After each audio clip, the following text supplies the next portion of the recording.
আসলে উনি নন ম্যারিড। এই সরি। আর ওকেও দেখতে ওর মতো, এবং দুজনের নামও খুব মিল আছে, তানভি রাজভি, দুজনই অডিশন থেকে পাওয়া যায়। আমার সাথে তাহলে আমরা পরবর্তী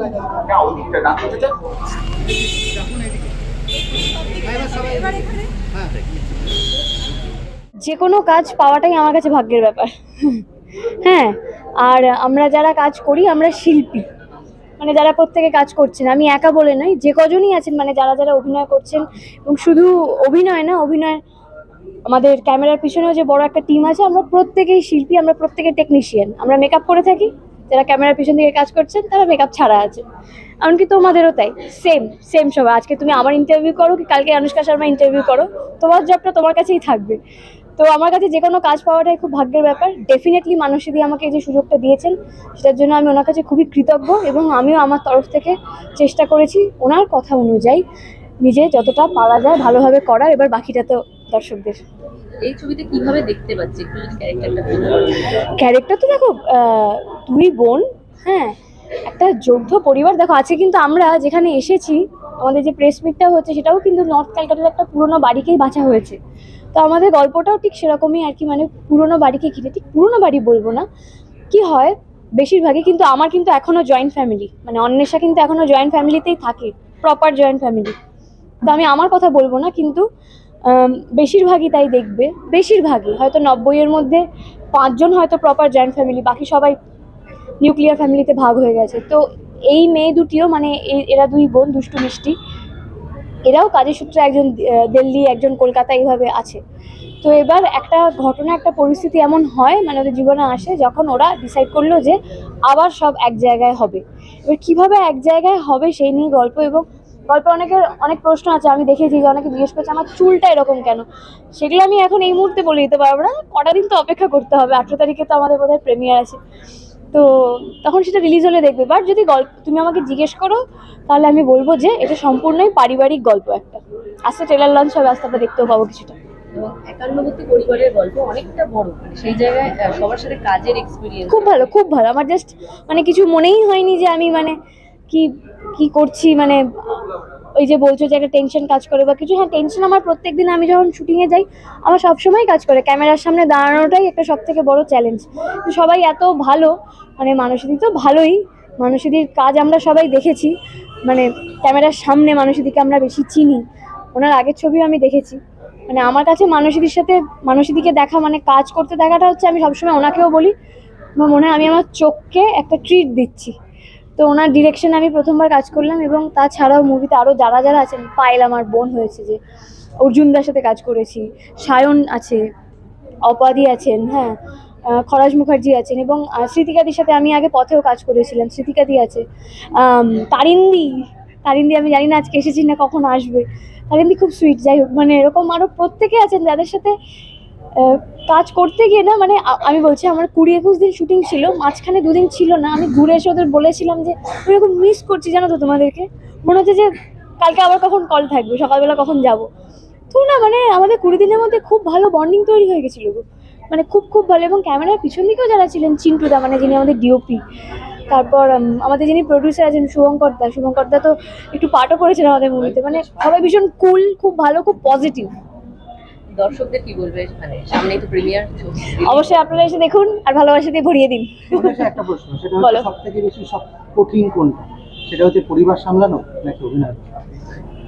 কোনোটাই কঠিন নয়, কোনোটাই কঠিন নয়। হ্যাঁ, সবটাই সহজ, আবার দুটোই কঠিন, তুমি যেভাবে নেবে। স্টোরিটা আমার মনে হয় মানসীদি এলেই বলা উচিত, কারণ ভুল করে আমি যদি ইম্পর্টেন্ট প্লট পয়েন্ট বলে দিই তাহলে খুব খারাপ ব্যাপার হবে। তবে আমি বড় ছেলে, যেটা আমরা প্রথম গানটা দেখেছি সেটা বুঝেছি, 2 বোন 2 ভাই এবং এদের পরিবারকে নিয়ে গল্প, একটা পুরনো বাড়িকে ধরে রাখা, পরিবারকে একসঙ্গে রাখার চেষ্টা, সেটা নিয়েই গল্প। মানুষদের সাথে কাজ যদি এক্সপেরিয়েন্সটা শেয়ার করো। খুবই ভালো এক্সপিরিয়েন্স। মানুষটাকে সকলেই চেনেন, খুবই ভালো মানুষ, এবং পরিচালক হিসেবে অত্যন্ত গোছানো। খুব ভালো লাগলো কাজ করে। যেহেতু একান্নবর্তী পরিবার, মানে অনেকটা বড় টিমের সাথে কাজ, মানে পরিবার, এটা কতটা এনজয় করেছো? সত্যি খুব বড় টিম, খুব এনজয় করেছি। খুব বেশি দিনের কাজ ছিল না, মানে আমার খুব বেশি দিনের ছিল না, কিন্তু যে কটা দিন ছিল সিনিয়র জুনিয়র সকলের থেকে অনেক কিছু শেখার, খুব ভালো করেই কাজটা হয়েছে। এবং সবাই যথেষ্ট সাপোর্টিভ। একদম একদম সকলেই সাপোর্টিভ, এবং মানুষের যে ভিশনটা সেটা নিয়ে সবাই একমত। যা হয়, if everyone is on the same page, তাহলে কাজটা অনেক সহজ হবে। শুটিং কোথায় হয়েছে? শুটিং কলকাতার বিভিন্ন জায়গাতেই হয়েছে। Thank you. মানসীদি অভিনেত্রী হিসেবে মানসীদির সাথে কাজ করেছিলাম আগে, ডিরেক্টর মানসীদির সাথে ফার্স্ট টাইম কাজ, এবং সবার আগে বলবো অনেক কিছু শিখেছি। মানে অভিনয় জীবনই কখনো সম্পূর্ণ হতো না মানসীদির সাথে কাজ না করলে। সব থেকে বেশি যেটা শিখেছি সেটা হচ্ছে সিম্পলিসিটি কাকে বলে, সিম্পলভাবে পরিবেশন কাকে বলে, এবং যেটা ন্যাচারাল উনি ন্যাচারালটাতেই বিলিভ করেন। উনি আমাদের মেকআপ করতে দিতেন না, মানে আমরা বিনা মেকআপে এই ছবিটা শ্যুট করেছি। সো এগুলো শিখেছি, এবং কাজের দিক থেকেও এতটা যত্ন করে উনি এই ছবিটা বানিয়েছেন। প্রত্যেকটা মানে ছবির প্রত্যেকটা সিনের প্রত্যেকটা মানে ডায়লগে সেটা দেখতে পাবে। এবং মিউজিক রিলিজও হয়েছে কয়েকদিন আগে, মিউজিক মানুষের খুব ভালো লেগেছে, এবং এই ছবির একটা অন্যতম সম্পদ হচ্ছে মিউজিক। এবং জয় সরকার মিউজিক করেছেন, এবং তার সাথে ইমন দি রয়েছে, ইমন চক্রবর্তী থেকে শুরু করে সাবুনি সেন, অনেকে, লোপামুদ্রা সরকার, সবাই গান গেয়েছেন। এবং ধাগা প্রোডাকশনের সাথে এটা আমার দ্বিতীয় ছবি, এবং এই ছবিটা আমার জীবনে একটা অন্যরকম জায়গা করে থাকবে। কারণ এই ছবিটা একে তো পরিবারের গল্প বলে, পরিবার, আমরা অলওয়েজ পরিবারের জায়গাটা আমাদের কাছে একটা প্রায়োরিটি থাকি। তো সেই পরিবারের গল্প, এবং এই ছবিটা করতে গিয়ে আমরা একটা পরিবারই পেয়েছি। এবং আমার মনে হয় আপনারা যখন দেখবেন, দর্শকরা তারা প্রত্যেকে রিলেট করতে পারবেন, এবং তারা নিজেদেরকে দেখতে পাবে এই ছবিটাতে। আমি তো একদম পাশের বাড়ির মেয়ের ক্যারেক্টার এখানে প্লে করি, এবং 8 থেকে 80 বছর সবাই, বাচ্চা থেকে বয়স্ক সবাই এই ছবিটা অতটাই পছন্দ করবে বলে আমার মনে হয়।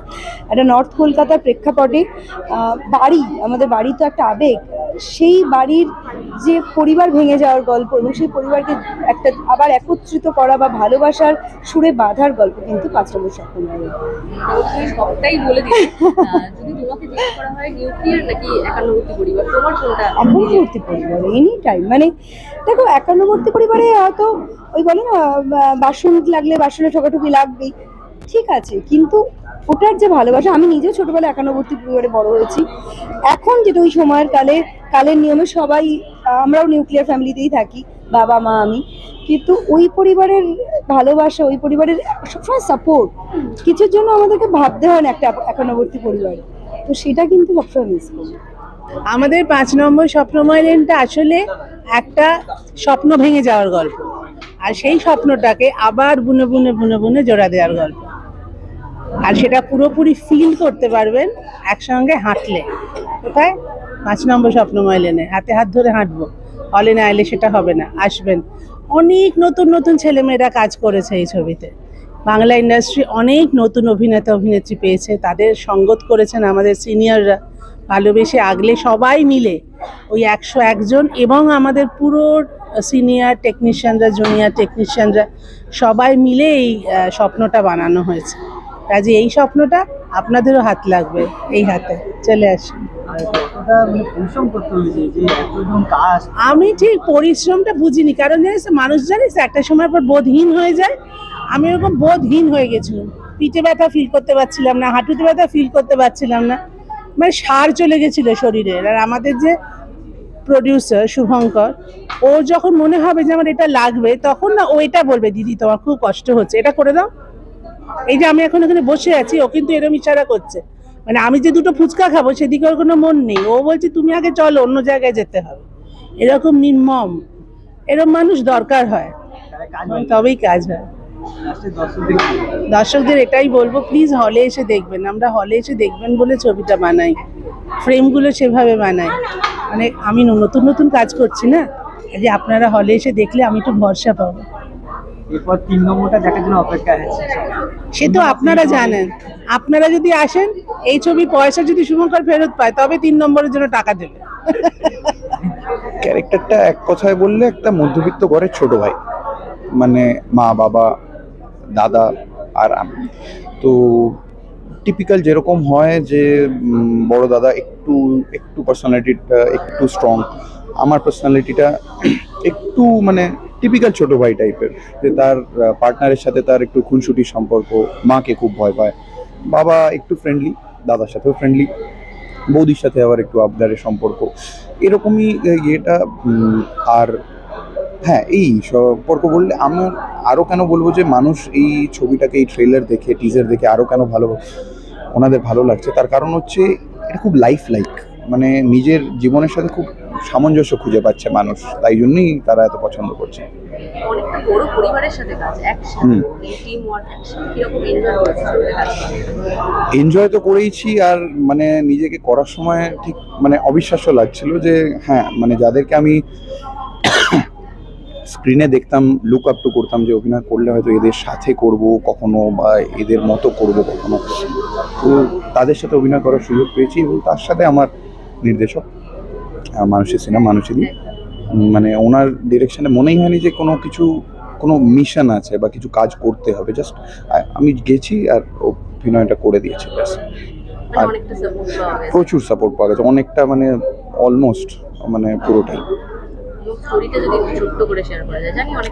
স্টোরিটা না, মানে স্টোরিটা যদি ট্রেলারে বা টিজারে দেখে যেটা বোঝা যাচ্ছে সেটাই স্টোরি।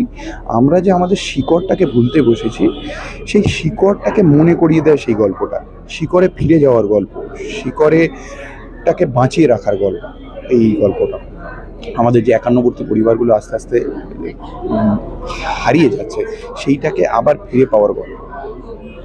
চরিত্র মানে ছবির আগে তো এসব ডিটেলসে বলা যাবে না। আমি উত্তর কলকাতার একটা 51বর্তী পরিবার, যেগুলো আমরা ক্রমশ হারিয়ে ফেলেছি, এরকম একটা পরিবারের 3 ভাইয়ের মধ্যে আমি এক ভাইয়ের চরিত্রে অভিনয় করেছি। পারিবারিক ছবি, অন্যান্য ছবির অ্যাকশন ছবি এখন বাজারে বেরিয়েছে, কি মনে হয় কি ইউএসপি আছে পরিবার, মানে 51বর্তী পরিবার ছাড়া? না, 51বর্তী পরিবারটা যে বড় বিষয় তা না, নিশ্চয়ই সেটাও একটি উল্লেখ করার মতো বিষয়, কিন্তু আমাদের সবসময় মনে হয় যে কলকাতা তো ক্রমশ বড় হয়েছে, বিস্তারিত হয়েছে, আর সেক্ষেত্রে কলকাতার যে আইকনিক জিনিসগুলো ছিল, বিশেষ করে উত্তর কলকাতা এবং কিছুটা হলেও মধ্য কলকাতা, সেই জিনিসগুলো অনেকেরই জীবন থেকে হারিয়ে গেছে বা পাল্টে গেছে সময়ের সাথে সাথে।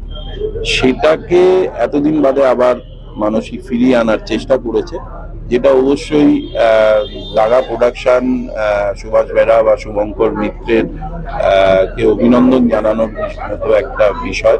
তারা প্রথম ছবিটা অত্যন্ত সাফল্যের সঙ্গে মানুষের কাছে তুলে ধরেছিলেন এবং একটা আলোড়ন তৈরি হয়েছিল মানসী সিনহার প্রথম ছবি। আর তার অল্প দিনের মধ্যেই দ্বিতীয় ছবিটা 5 নম্বর স্বপ্নময় লেন, এবং সেটাও ওরা কিন্তু উত্তর কলকাতা এবং আমাদের সেই ছোটবেলার হারিয়ে যাওয়া যে পারিবারিক সম্পর্কগুলো বা প্রতিবেশীদের সাথে, এলাকার মানুষের সাথে যে সম্পর্কগুলো, সেইগুলো অনেকটাই তো এখন মেকানিক্যাল হয়ে গেছে, সেইটাকে আবার তুলে ধরার চেষ্টা করেছে।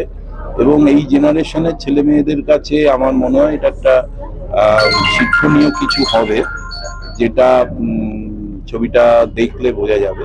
তো আমার মনে হয় সেদিক দিয়ে এই ছবিটাও মানুষের আবেগ, ভালোবাসা এবং সবকিছু মিলিয়ে একটা আলোড়ন তৈরি করবে। কাজ করতে গিয়ে আপনার কোনো মেমোরেবল ঘটনা থেকে টিমের সাথে? দেখো, মানসী আমার বহুদিনের বন্ধু এবং আমরা একসাথে থিয়েটার করেছি দীর্ঘদিন। তো মানসী যখন ছবি পরিচালনা করে তখন আলাদা করে ডিরেক্টর হিসেবে কিছু মনে হয় না, আর সবারই আমার মনে হয় সেই অভিজ্ঞতা, কারণ খুব বন্ধুর মতো, একদম কি বলবো, একটা পরিবারের মতো করেও ছবিটা করে। তো সেক্ষেত্রে ওই যে একটা প্রফেশনালিজম বা আমি আর্টিস্ট, এ ডিরেক্টর, এ প্রোডাকশন, এই ব্যাপারটা ওর কাজের মধ্যে এখনো নেই। আমরা যারা অভিনয় করেছি, সিনিয়ররা বা নতুন যারা করেছে, সবাই কিন্তু ওকে ভালোবেসে বা ওই একটা ফ্যামিলির মতো একটা কাজ করছি। অনেক সময় আমরা ইন্ডিপেন্ডেন্ট ফিল্ম যেভাবে করি সবাই মিলে একসাথে, ছোটখাটো কোনো থাকলে, সমস্যা থাকলে সেগুলোকে খুব একটা গুরুত্ব না দিয়ে কাজটাকে করাটাই আসল উদ্দেশ্য ভেবেই করা, সেটাই সবাই করেছে। আমার শেষ প্রশ্ন, আপনার কাছে কোনটা সবথেকে বেশি সোজা, সেটা হচ্ছে অভিনয় করাটা নাকি পরিবার সামলানো? এই রে, দেখো, পরিবার তো আমরা খুব একটা সামলাই না। আমি আমার মনে হয় যারা খুব ব্যস্ত থাকি, আমরা মানে আমি যেরকম অফিস, থিয়েটার, ছবি, শুটিং, কি বলবো, মানে জনসেবা, মানে এই সব নিয়েই ব্যস্ত থাকি। ফলে আমার পরিবারটা আমার সহধর্মিণী সামলায়। তো ফলে এই কম্পারিজনটা আমার পক্ষে করা খুব কঠিন, যে অভিনয় করা বেশি কঠিন নাকি পরিবার সামলানো কঠিন। কারণ পরিবারটা আমার মনে হয় আমাদের যারা খুব ব্যস্ত অভিনেতা, অভিনেত্রী বা অন্যান্য কাজে ব্যস্ত, মানে আমি যদি আপনার কথা বলি, আপনি মিডিয়া নিয়ে যে ব্যস্ততাটার মধ্যে কাটান আপনারা, সেখানে আপনার পরিবারে আপনি কতটুকু সময় দিতে পারেন আমি জানি না। অনেক সময় হয়তো পুজোর সময়ও আপনাকে প্রফেশনাল কাজে থাকতে হয়, পরিবার সামলায় হয়তো বাড়ির মা বাবা, গিন্নি এরা। তো ফলে ওই কম্পারিজনের উত্তর আমার কাছে নেই।